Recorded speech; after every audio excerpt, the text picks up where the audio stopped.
Ruslan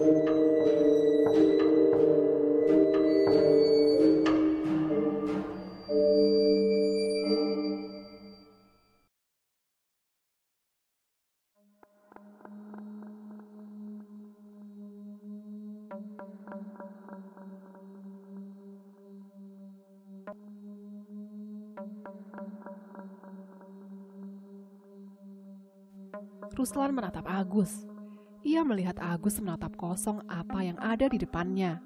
Lantas ia berdiri, lalu masuk ke kamar. Ruslan langsung sadar. Ia teringat dengan maksud kedatangan Lastri tadi. Sekarang ia tahu alasan kenapa mereka belum boleh pergi. Pagi itu berjalan seperti biasanya. Agus tidak banyak bicara seperti sebelumnya. Ia sudah bersiap menuju tempat kerja. Ruslan hanya mengawasi. Ia tidak mau membahas kejadian semalam. Agus melihat sebungkus nasi di meja. "Aku yang bungkusin makanan itu subuh tadi, Gus," kata Ruslan. Setelah mendengar kata Ruslan, Agus baru mau membuka makanan itu. Aneh, Agus yang sekarang dilihat Ruslan seperti bukan Agus yang biasanya. Kenapa tadi diam? Takut makanannya dari Mbak Lastri?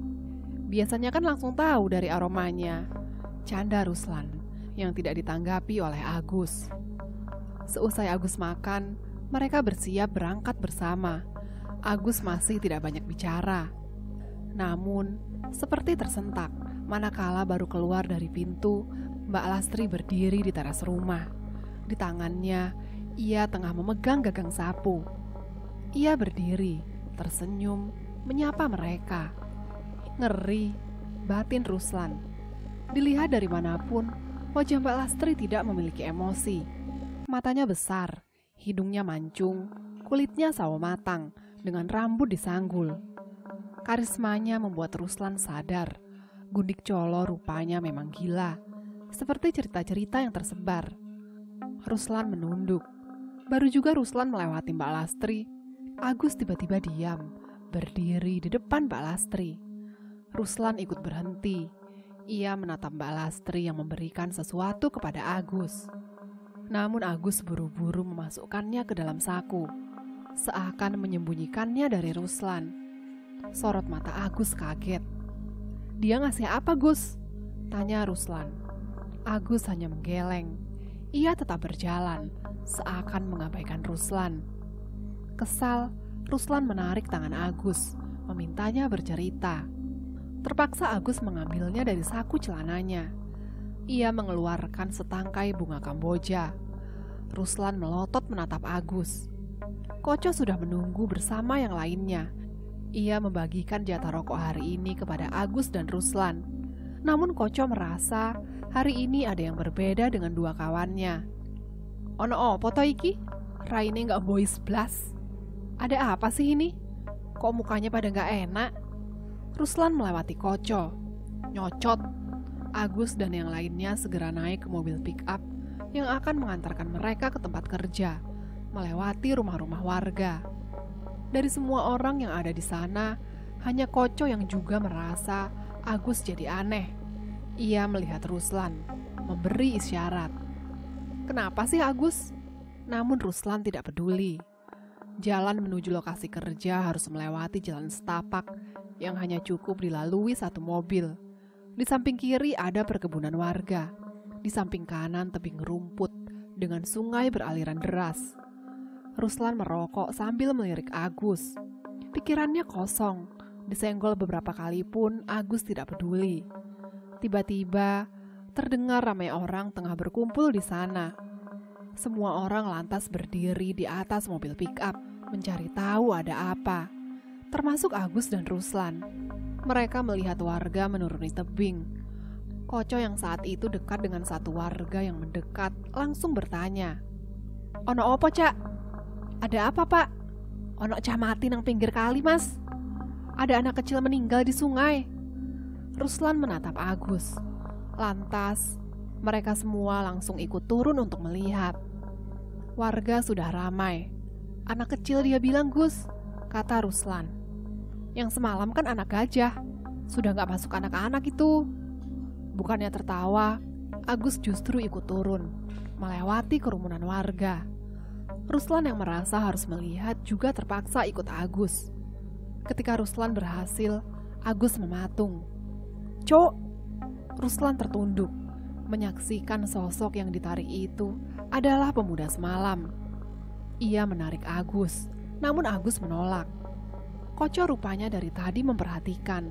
Ia ikut menarik Agus, dan akhirnya mereka pergi. "Aku mau ngomong sesuatu sama kalian," kata Koco. "Harus tak sampein kayaknya." Baru pertama kali muka Koco tampak serius. Sepanjang perjalanan, Koco tampak seperti mau bicara, namun ia menahan semuanya. Ruslan dan Agus apalagi. Mereka sepanjang perjalanan tidak ingin bicara. Pikiran mereka berdua melayang-layang, teringat wajah pemuda itu.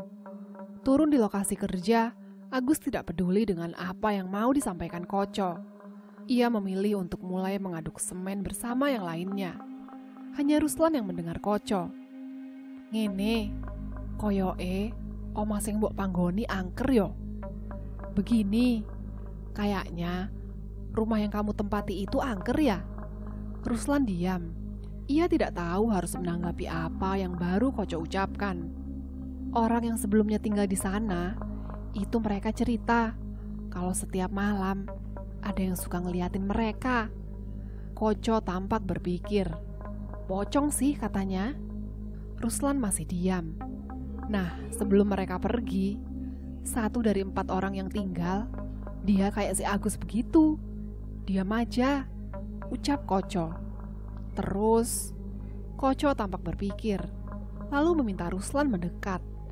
Saat Koco berbisik, Ruslan melotot menatap Koco. "Goblok, wis ero koyo ngono, aku ambek Agus berembok kokon nang kono. Edan konco." "Bodoh, sudah tahu kayak gitu, aku sama Agus malah disuruh tinggal di situ. Gila." "Loh, aku juga cuma ngikuti peraturan. Udah gak ada kamar di mes. Rumah itu sudah dibayar setahun penuh." Koco mencoba membela. "Iya, tapi kamu gak bilang kalau ada kejadian begitu. Tahu tidak, perempuan depan rumah itu gundik colo," sahut Ruslan. Koco langsung diam. "Jangan ngawur kamu, Rus," kata Koco. "Mana ada perempuan begitu zaman sekarang. Fitnah, Rus, fitnah. Agus yang bilang, kalau kamu gak percaya, tinggal sama aku saja, masih ada 1 kamar," kata Ruslan. "Matamu, gak mau aku." Koco menolak. "Yakin dia gundik colo? Sakti dong," lanjut Koco. "Iya, sakti," kata Ruslan. "Kalau dia mau, dia bisa gorek lehermu dari rumah." Koco tidak bicara. Ia seperti ingat sesuatu, tapi enggan mengatakannya. "Gini Rus, si Agus, awasi dia ya. Kalau ada aneh-aneh, bilang sama aku. Aku kenalin sama seseorang," kata Koco. "Asu konco." Semenjak Ruslan tahu sesuatu, setiap ia sampai di rumah, Ruslan mengunci pintu. Ia sering melihat ke jendela. Matanya mengawasi rumah itu. "Gus, kapan yang punya ini tanah datang?" "Nanti Lastri ngasih tahu," ucap Agus. "Kamu sih nantangin perempuan itu," kata Ruslan. "Rus, aku mau ngomong. Kalau aku pergi, kamu di rumah aja. Jangan kemana-mana ya," sahut Agus. "Piye Gus?" tanya Ruslan. Saat itu juga suara pintu diketuk. Ruslan terenyak sesaat menatap pintu. Agus berdiri. Ia membuka pintu. Tepat di sana ada Mbak Lastri. Agus menutup pintu. Ruslan hanya bisa diam ketika Agus melangkah lebih dulu. Di belakang, Mbak Lastri menunduk memberi salam pada Agus. Tepat di tangannya, ia menggenggam pisau kecil yang biasa digunakan untuk memotong ari-ari. "Saya duluan, Mas Ruslan," ucap Lastri. Ia mengikuti Agus masuk rumah. Ruslan langsung lari. Ia menembus kebun jati. Ia harus mencari Koco, menyampaikan apa yang ia lihat. Tepat seperti apa yang Koco ceritakan siang tadi. Manakala Ruslan berlari, ia mencium aroma kentang. Sekeliling kebun jati dipenuhi pocong. "Mas, tolong, buka ke tali kulo. Mas, tolong, bukakan tali saya." Satu di antara mereka mendekati Ruslan. Ia melayang hanya beberapa senti dari atas tanah. Ruslan gemetar. Ia tidak mau melihat muka yang hancur dan berbau ketang itu. Ruslan lanjut berlari. Syukur Ruslan tahu di mana biasa anak-anak nongkrong. Koco sedang main kartu. Saat Ruslan menceritakan Agus, Koco menelan ludah. Ia buru-buru pinjam motor, mengajak Ruslan menemui seseorang. Selama di perjalanan, Ruslan hanya kepikiran dengan sorot mata Lastri. Licik. Agus itu ngilmu tapi loro. Agus itu ngilmu tapi sakit. Kalau tahu ada gundik colo, ya mending ngalah. Gak usah ngelawan gitu toh. Wong pinter aja mikir-mikir kalau adu ilmu sama yang model begituan. Sahut Koco. Ia menambah kecepatan motor, menembus rumah warga. Sesampainya di sana, Koco buru-buru mengetuk pintu. Namun, si pemilik rumah sepertinya tidak ada. Rumah kayu itu ditutup rapat. Ruslan menatap ke sana kemari. Kepalanya sakit sekali. Agus seperti dipelet terang-terangan sama Mbak Lastri. Tapi apa ya bisa, Agus kepelet semudah itu. Koco terus memanggil. Namun, tetap tidak ada jawaban. Ruslan yang sudah tidak sabar ikut mengetuk pintu. Saat di belakangnya terdengar seseorang. "Golek sopo, Le? Mencari siapa, Dek?" Koco dan Ruslan berbalik. Ia melihat lelaki tua dengan sak berisikan rumput menatap mereka. Ruslan ingat dengan lelaki tua itu. Ia suka mencari rumput di kebun jati. Tapi bila diingat lagi, cari rumput kenapa harus malam seperti ini? Apalagi rumput yang dia ambil dari kebun jati tempat Ruslan melihat. "Malam, Pak." Koco memberi salam, mencium tangannya. Ruslan diam. Koco menceritakan semuanya. Lelaki tua itu hanya berdiri di ambang pintu. Ia mengintip ke jendela. "Pirang atus pocong iki sing ngejar awakmu, Le? Ini berapa ratus pocong yang ngejar kamu, Nak?" Koco ikut melihat jendela. Namun ia tidak melihat apapun. Namun Ruslan melihatnya. "Kamu pulang saja. Teman kamu sudah gak bisa ditolong," sahut lelaki tua itu kepada Ruslan. Namun Koco mencoba berkata, "Tapi Mbah, yang dulu juga kan Mbah kan yang nolongin." "Beda kasus itu, Le," kata si lelaki tua. "Kalau yang ini, temanmu sejak awal disukai sama Cah Gendeng iku." "Cah Gendeng, Mbah?" tanya Koco. "Apalagi kalau nggak gendeng tuh bocah. Aku tahu perjalanan hidupnya sampai dia jadi begitu. Saya sih bisa kalau adu ilmu. Tapi ya, gundik colo ini..." Lelaki tua itu tertawa. Ia melempar pocong yang Ruslan lihat dengan tulang ayam. "Saya bisa mati." "Lalu bagaimana, Mbah?" tanya Koco. "Temanmu itu ilmunya juga lumayan. Dia pasti ada alasan kenapa mau. Kalau dipelet sih nggak yakin aku. Pasti ada yang dia sembunyikan," kata si Mbah. Sekarang ia melempar apapun ke arah pocong di luar rumah. Ruslan bingung. Seperti ia sengaja. Koco sudah tidak bicara lagi. Namun kemudian Ruslan mengatakan apa yang seharusnya ia katakan dari tadi. "Mbah bilang tadi tahu perjalanan hidupnya. Mbah kenal sama Lastri." Setelah Ruslan mengatakan itu, lelaki tua itu berhenti bermain dengan pocong di depannya. Ia terdiam. "Iya, saya kenal dia." Lelaki tua itu kini duduk. Ia menutup pintu setelah meludahi pocong yang mau masuk ke rumah. "Guru saya yang membantunya menjadi gundik colo seperti sekarang. Namun itu semua atas dasar keinginannya sendiri. Lastri sebenarnya seusia sama saya." "Kalian ada rokok?" sahut lelaki tua itu. Ruslan memberi tanda pada Koco. Koco langsung tahu maksud Ruslan. Ia meraba saku celana, mengeluarkan sebatang rokok, memberikannya pada lelaki tua itu. Ia menghisap rokok sebelum mengatakannya. Lastri bukan yang pertama di kampung ini. Maksudnya, Mbah? Tanya Ruslan. Lastri bukan gundik colo pertama di sini.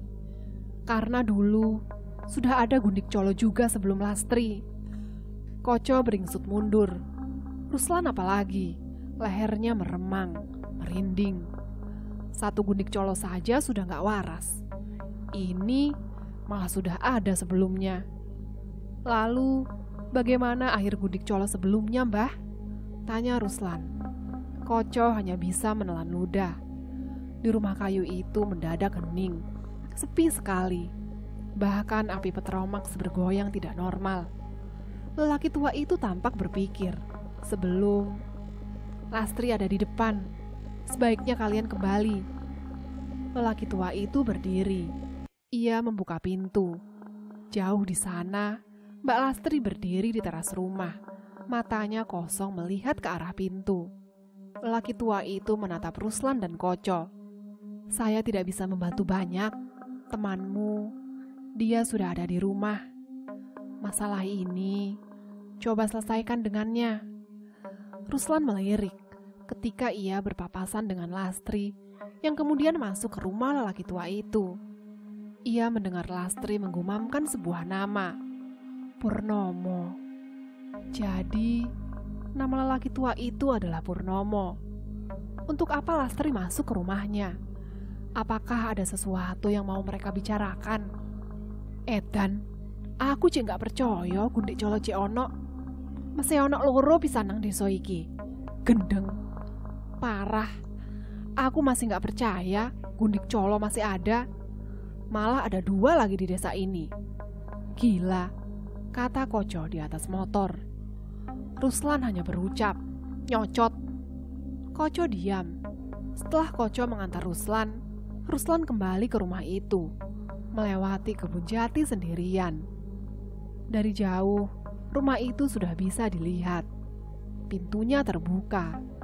Tepat ketika Ruslan melewati pintu, ia melihat Agus tengah duduk seperti menunggunya. Tekan di? Dari mana? Cari rokok, Gus. Agus hanya mengangguk, seakan tidak mau mendebat Ruslan. Ia masuk ke kamar. Sebelum masuk, Agus mengatakannya, awakmu turun nang sebelah yo. Aku pengen turu ijen. Kamu nanti tidur di kamar sebelah ya. Aku ingin sendirian. Ruslan tidak menjawab. Agus berbeda. Berjam-jam sudah berlalu. Ruslan masih belum bisa memejamkan matanya. Lantas, ia tiba-tiba merasa harus tahu apa yang ada di dalam rumah itu. Apa yang dijaga, sampai yang jaga harus perempuan seperti itu.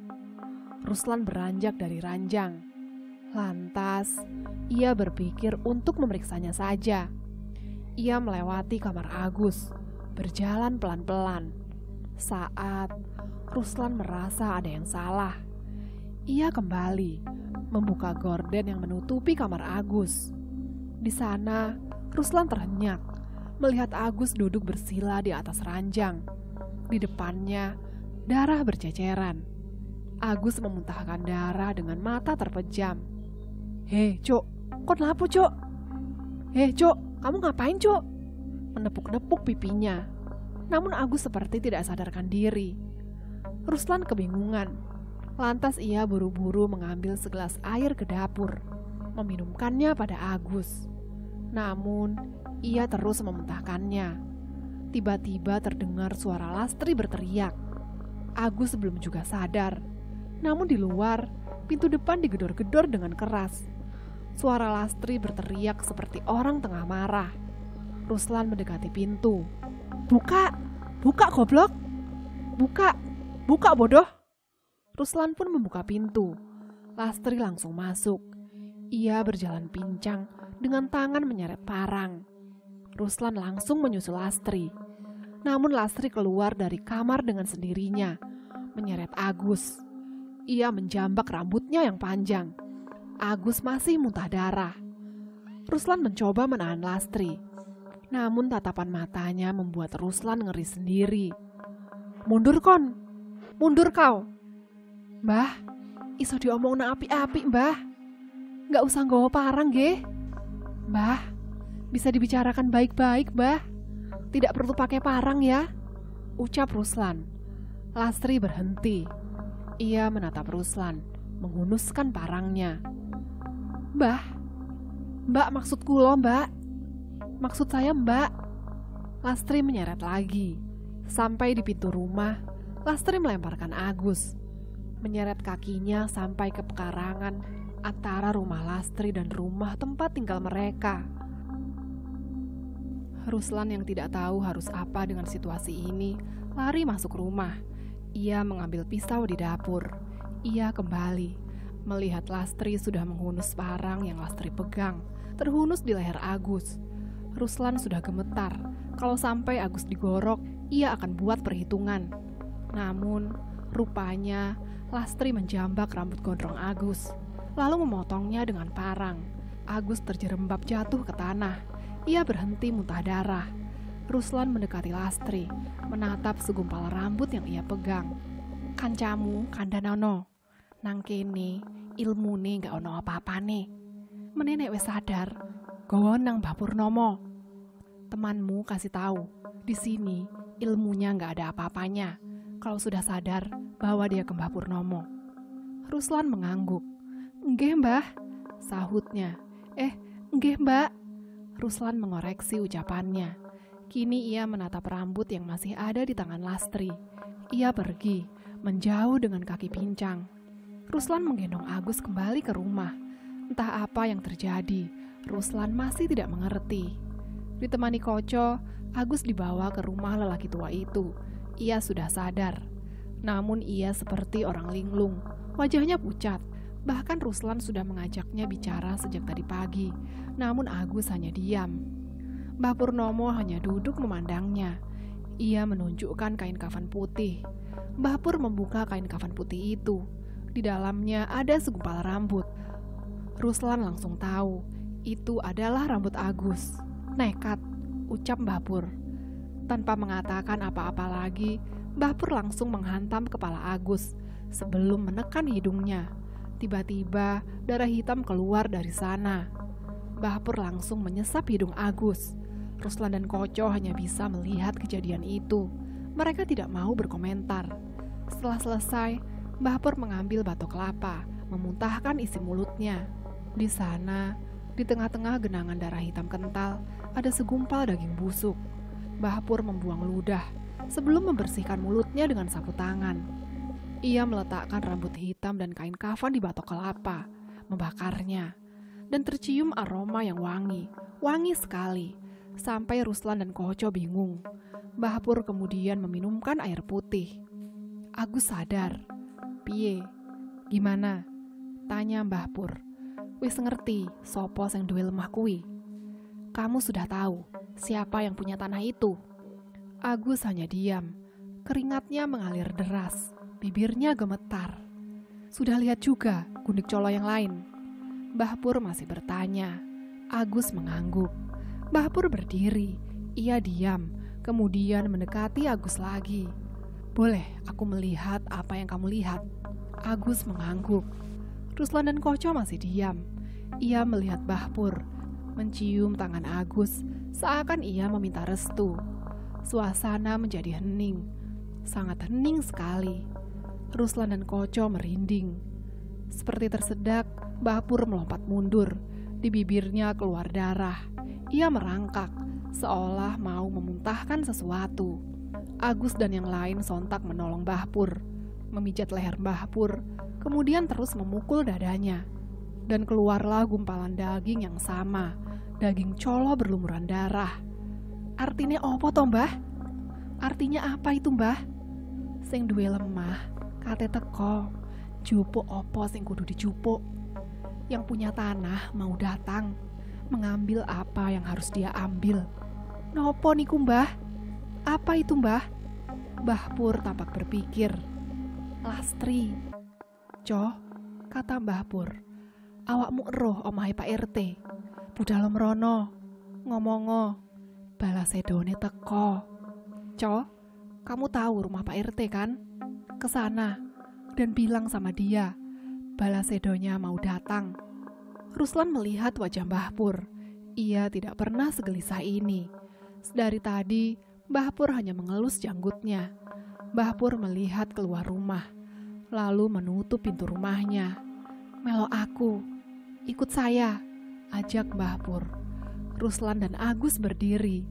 Mereka berjalan di belakang Mbah Pur yang melangkah masuk ke salah satu kamar. Di kamar itu, Ruslan banyak melihat benda-benda yang tidak asing lagi. Bawang putih dipasak, cabai diikat dengan benang, sampai kembang bertebaran di meja. Mbah Pur langsung mempersilahkan mereka duduk. Saat mereka duduk, tiba-tiba Mbah Pur memukul-mukul kepalanya, seperti orang kebingungan. Bahkan, ia menghantam rahangnya, dan secara tiba-tiba menarik paksa giginya. Entah gigi mana yang ia ambil, namun Ruslan dan Agus merasa ngilu melihat itu di depannya. Darah masih mengalir dari bibir Mbah Pur. Namun anehnya, bukannya merasa kesakitan, Mbah Pur seperti tertawa terbahak-bahak melihat giginya tanggal. Edan, bisik Ruslan, yang ditanggapi Agus. Ia setuju. Berpikir bahwa semua itu selesai adalah kesalahan besar. Mbah Pur lagi-lagi menekan gigi bawah yang berada tepat di tengah dengan kedua tangannya. Matanya tengah menatap Ruslan. Dengan nafas tersengal-sengal, Mbah Pur menarik paksa, hingga darah mengalir deras dari bibirnya. Menyaksikan hal gila seperti itu membuat Agus dan Ruslan tidak tahan. Mereka mendekati Mbah Pur, namun Mbah Pur tak menghiraukan mereka. Ia seperti orang yang sudah kesetanan. Dan benar saja, giginya berjatuhan dengan luka robek yang membuat Ruslan memalingkan wajah. Mbah Pur tertawa. Dengan serampangan, Mbah Pur mengumpulkan gigi yang berjatuhan itu, membungkusnya dengan daun pepaya di atas meja. Cipratan darah masih dapat dilihat oleh Ruslan dan Agus. Entah apa yang mau ia lakukan. Ruslan tidak mengerti, karena setelahnya Mbah Pur menelan daun pepaya itu bulat-bulat. Ben, nek acur mesisan acur. Biar saja, kalau hancur sekalian hancur. Agus dan Ruslan tidak mengerti maksud ucapannya, karena setelahnya Mbah Pur mengambil sebilah keris yang digantung di atas tembok kayu, menyampirkannya di pinggul. Sebelum pergi, Mbah Pur berpesan agar mereka tetap di rumah ini. Tengah malam saya kembali. Saat itu juga kalian akan saya bawa masuk ke rumah Lastri, agar kalian bisa tahu apa yang ada di dalam sana. Dan Mbah Pur tampak memandang Agus. Dia datang malam ini, nak. Agus pucat. Ruslan bisa melihatnya. Ono apa sih asline, Gus? Bar kon ampe aku wis duluran mbok diceritani. Asline opo sing mbok wedeni? Ada apa sih sebenarnya, Gus? Kamu sama aku udah saudaraan. Harusnya kamu cerita sebenarnya. Apa yang bikin kamu takut? Nang jero omah iku, Rus. Ono di dalam rumah itu ada. Agus seperti tidak bisa mengatakannya. Jancuk, ono apa sih? Sialan, ada apa sih sebenarnya? Nang jero omah iku ono. Di dalam rumah itu ada Ranggon. Ruslan yang mendengarnya hanya melotot pada Agus. Tai, kata Ruslan. Pantes saya sing jaga model ngunu. Pantesan aja yang jaga model begituan. Lastri sing duduhi awakmu apa piye? Lastri yang ngasih tahu kamu apa gimana? Modelan Ranggon nggak bakal diduduhno ambek sing jogo. Nyawa Gus taruhane. Opo awakmu ndang sing model barang seperti itu tidak boleh diperlihatkan sama yang jaga. Nyawa itu Gus taruhannya. Apa jangan-jangan aku nggak sengaja ndelok, Rus? Aku nggak sengaja lihat, Rus. Ruslan hanya duduk pasrah, matanya melihat ke atas. Kadang aku mikir, awakmu iku pinter, wis tak anggap masku dewe. Kadang kon goblok tenan koyok wergol. Asu. Kadang aku mikir, kamu itu pinter, sampai tak anggap abang sendiri. Tapi kadang kamu bodohnya gak ketulungan, mirip wergol, anjing. Tidak beberapa lama, terdengar suara ketukan, keras sekali. Selain keras, Suara ketukan itu tanpa jeda membuat Agus dan Ruslan melihat ke pintu. "Sopo iku, Gus? Siapa itu, Gus?" Agus dan Ruslan mendekat. Ketukan itu tidak berhenti-henti sebelum, "Rus, iki aku, Koco. Rus, ini aku, Koco." Seketika Ruslan langsung membukanya. "Edan, suwene bukake." "Gila, lama sekali bukanya," sahut Koco, emosi. "Kon balik toh? Kamu balik ya?" Belum sempat Koco bercerita, Ruslan dan Agus melihat apa yang ada di depan pintu. Di sana, berdiri pocong tepat di depan rumah.